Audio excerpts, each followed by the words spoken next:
இதே மாதிரி ஒரு சட்டமன்ற தேர்தல். அந்த சமயத்தில் சில பேர் ஸ்டாலின் இஸ் மோர் டேஞ்சரஸ் தென் கருணாநிதினு சொன்னாங்க. தமிழ்நாட்டை வஞ்சிக்க நினைக்கிறவங்களுக்கும் நம்மளோட வளர்ச்சியை தடுக்க நினைக்கிறவங்களுக்கும் நான் என்றைக்குமே டேஞ்சர் தான். கல்வி ஒன்று தான் உங்ககிட்ட இருந்து யாரும் திருட முடியாத ஒரே சொத்து.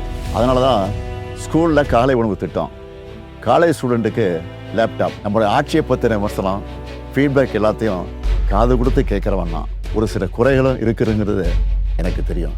அந்த குறைகளையும் சரி செய்ய எல்லா விதமான வழிமுறைகளையும் நம்ம ஏற்கனவே நடைமுறைப்படுத்திட்டோம். அதிமுகங்கிற அடிமை கட்சிக்கு ஓனர் பாஜக. நம்ம மொழியை அழிக்கணும்னு நினைக்கிறவங்களோ அவங்களோட அடிமைகளோ நமக்கு வேணாம்.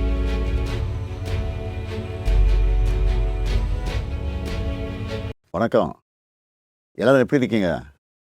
தேர்தல் பிரச்சாரம் பரபரப்பாக போயிட்டுருக்கு.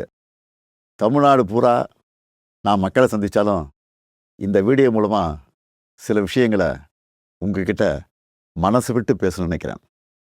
இன்னும் கொஞ்சம் நாளில் election.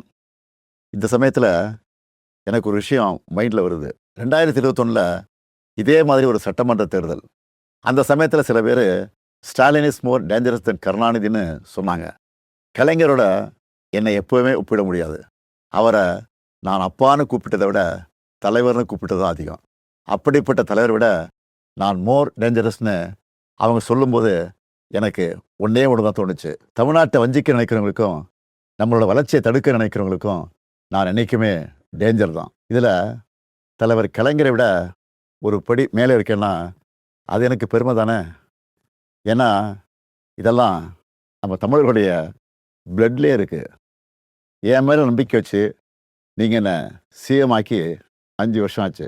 Stalin sir CM ஆனதெல்லாம் okay, இந்த 5 வருஷத்தில் மக்களுக்கு என்ன பண்ணியிருக்கீங்க அப்படின்னு யாராவது கேட்டால் நம்மளால் மணிக்கணக்கா, ஏன் நாள் கணக்காக கூட பேச முடியும். முக்கியமாக எப்போவுமே தமிழ்நாட்டை வஞ்சிக்கிற ஒன்றிய அரசை எதிர்த்து தமிழ் மக்களுக்காக சண்டை செஞ்சிருக்கிறத இன்னும் பெருமையாக என்னால் சொல்லிக்க முடியும்.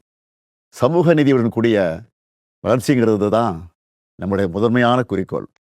அந்த வகையில் கர்ப்பிணி பெண்களுக்கு மகப்பேறு உதவித்தொகை, மகளிர் உரிமைத்தொகை, மகளிர் விடியல் பேருந்து பயணம், தோழி மகளிர் விடுதி, மக்களை தேடி மருத்துவம்னு கருவில் இருக்கிற குழந்தையிலிருந்து வயது முதிர்ந்த மூத்த குடிமக்கள் வரைக்கும் எல்லாரும் பயனடைகிற மாதிரி நிறைய திட்டங்களை கொண்டு வந்தோம். நம்மக்கிட்ட காசு இருந்தால் எடுத்துப்பாங்க, நிலைமை இருந்தால் பிடிங்கிப்பாங்க.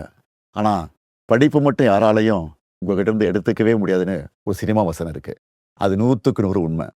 நான் பதவியேற்றதிலிருந்து மாணவர்களை சந்திக்கும் போதெல்லாம் இதே கருத்தை தான் சொல்லிக்கிட்டு இருக்கேன். கல்வி ஒன்று தான் உங்ககிட்ட இருந்து யாரும் திருட முடியாத ஒரே சொத்து.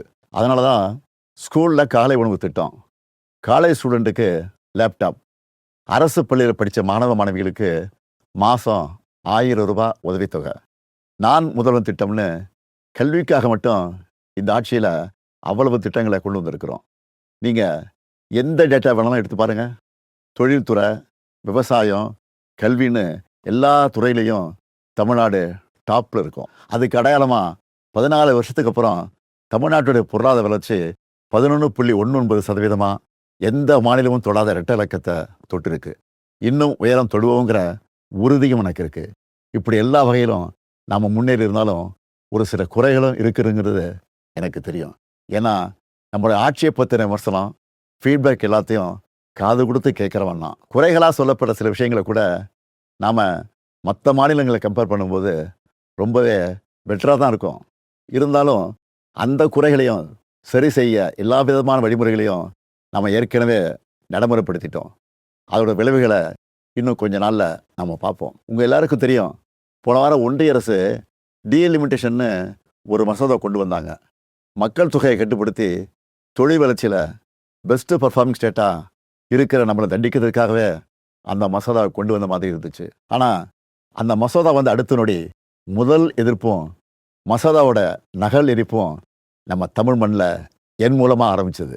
நாம் கொளுத்தின அந்த நெருப்பு தான் இன்னைக்கு கொழுந்து விட்டு எரிஞ்சு அந்த மசோதாவை சாம்பலாக்கியிருக்கு.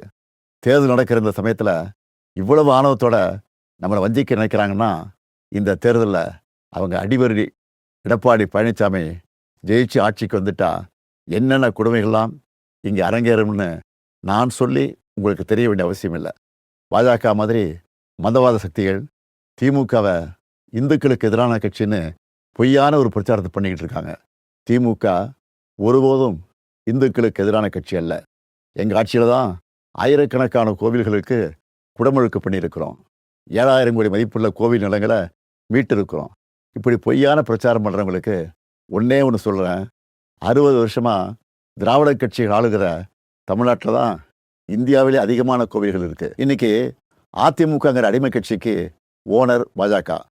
அவங்க ஆட்சி செய்கிற மாநிலங்களில் கிறிஸ்துமஸ் அன்னைக்கு சர்ச்சில் பூந்து கலவரம் பண்ணுறது, புல்டோசர் வச்சு இஸ்லாமிய மக்களோட வீடுகள் இடிக்கிறதுன்னு எவ்வளவோ கொடுமைகள் பண்ணுறாங்க. இதெல்லாம் தெரிஞ்சும் எடப்பாடி அவங்க காலில் விழுந்து கிடக்கிறாரு. ஆனால் சிறுபான்மை மக்களுக்கு ஒரு பிரச்சனைன்னா என்றைக்குமே நாங்கள் களத்தில் நிற்போம். அவங்க உரிமைகளுக்காக போராடுவோம். 1975 மிசாங்கிற ஒரு போரை அன்றைய ஒன்றிய அரசு நடத்தினப்போ அதை எதிர்த்து போரிட்டு வந்தான் இந்த ஸ்டாலின். அப்போ நான் ஒரு இளைஞன், கலைஞரின் மகன். இன்னைக்கு நான் அப்பா ஸ்தானத்தில் இருக்கிறேன். இப்போவும் நமக்கு எதிரான போரை எதிர்த்து நிற்கிறேன். எந்த பிரச்சனை வந்தாலும் தமிழ்நாட்டையும் தமிழர்களையும் பாதுகாத்து நிற்பேன். இது என்னுடைய உறுதிமொழி.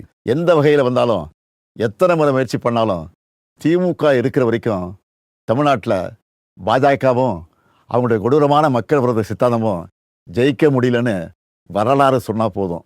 அது மட்டும் போதும். நம்ம உரிமையை, நம்ம உழைப்பை, நம்ம மக்களுடைய கலாச்சாரத்தை, நம்ம மொழியை அழிக்கணும்னு நினைக்கிறவங்களோ அவங்களோட அடிமைகளோ நமக்கு வேணாம். இந்த வளர்ச்சியும் வளமான எதிர்காலமும் அடுத்த 5 வருஷம் தொடரணும். நான் உங்கள் அப்பாவா, அண்ணனா, தம்பியா, ஒரு தோழனா உங்ககிட்ட உரிமையோடு கேட்கிறேன். மீண்டும் இந்த நல்லாட்சி தொடர உதயசூரியன் சின்னத்திலும் எங்களது மதச்சார்பற்ற முற்போக்கு கூட்டணி கட்சியின் சின்னத்திலும் வாக்களித்து வெற்றி பெற செய்யுங்க. நன்றி. வெல்வோம் ஒன்றாக. தமிழக மக்கள் ரொம்ப தெளிவாதான் இருப்பாங்களே தவிர்த்து இது அயோத்தி மாதிரி ஆக்கலாமே, இதுல என்ன தவறுன்னு கேக்குறாருன்னா அப்ப அவர் எந்த அளவு இவருக்கு அறிவு இருக்கு நயினார் நாகேந்திரன் அவர்களுக்குன்னு இதுலயே மக்கள் தெளிவா புரிஞ்சிருப்பாங்க. அப்ப நீங்க என்ன சொல்ல வரீங்க? நேரடியா நாங்க அப்படிதான் பண்ணுவோம், நாங்க பிஜேபியை உள்ள நுழைக்கிறதுக்கு RSS மூலமா எல்லா காரியங்களையும் நாங்க இதெல்லாம் ஒரு சின்ன சின்ன சின்ன விஷயங்கள் அப்படியே குட்டி குட்டியா அரிச்சு அப்படியே பெரிய பூதாகரமா ஆக்கி அதுல ஒரு சந்தோஷப்படுறதுதான் பிஜேபியோட நோக்கம். என்னன்னா தமிழக மக்களுடைய நிம்மதியை கெடுக்கும்.